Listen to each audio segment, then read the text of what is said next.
She stood before the mirror, tilting her head just slightly as she clipped on her earrings, each motion effortless and unhurried, like she was simply getting ready for a regular night out. I sat on the couch nearby, hunched forward, tying the laces of my sneakers. In my head, I had pictured the evening differently. We'd grab a quiet dinner, share stories from our week, maybe steal a little calm together after weeks of stress and routine. But that image shattered instantly with a single line from her. Calm, certain, and completely without hesitation, she said, "I have a date." It slipped off her tongue as if she were telling me she was stepping out to buy milk. For a moment I thought I had misheard. 3 years of our lives, woven together through late-night movies, weekends away, nursing each other through fevers and arguments, unraveled in that one flat declaration. "Excuse me?" My voice cracked, disbelief spilling out more than anger. She met my reflection in the mirror as though she were stating a simple fact. "I said I have a date," she repeated, shrugging lightly. "We're not really together anymore, are we?" That shrug, so casual, so dismissive, hit harder than words could. It wasn't just what she said, it was the way she said it, brushing aside our years like dust on her sleeve. That was the instant something in me changed. I rose slowly, deliberately, and reached for my keys. She glanced over her shoulder, a faint smile playing at her lips. Maybe she expected me to plead, to crumble right there and beg her not to leave. Maybe she wanted that one last taste of control. But instead, I met her gaze, the woman I once imagined spending my life with, and said softly, "That's fine, because I didn't know how to tell you I've been seeing someone too." I watched the color drain from her face, her smile vanishing instantly. Her eyebrows shot up, her lips parted, but no words came out at first. For the first time in weeks, she had no witty comeback ready. I saw it, the flicker of panic, the tight grip on her purse. "You're lying," she managed, her voice trembling, missing its usual edge.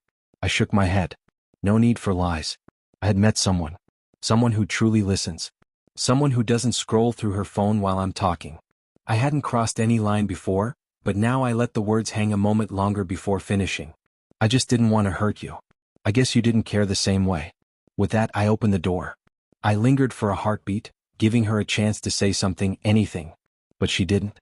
She just stood there, lips slightly parted, like she had forgotten how to speak. For the first time, I realized she wasn't as ready to move on as she had convinced herself she was. I stepped out, letting the door click softly behind me. No dramatic slam, no final gesture. Just a quiet, almost whispered goodbye to everything we used to be. I didn't message her. I didn't block her. I didn't check on her updates. I let silence stretch between us, letting her feel what it was like not to be the one holding all the power. Days passed. Then a week later, my phone lit up with a single word from her. "Eh." I stared at it, feeling nothing I could put into words. What was there to reply? She had broken something inside me, and even though I managed to piece it back together, it was never the same. The version of me that would have once chased her had simply stopped running. I didn't respond.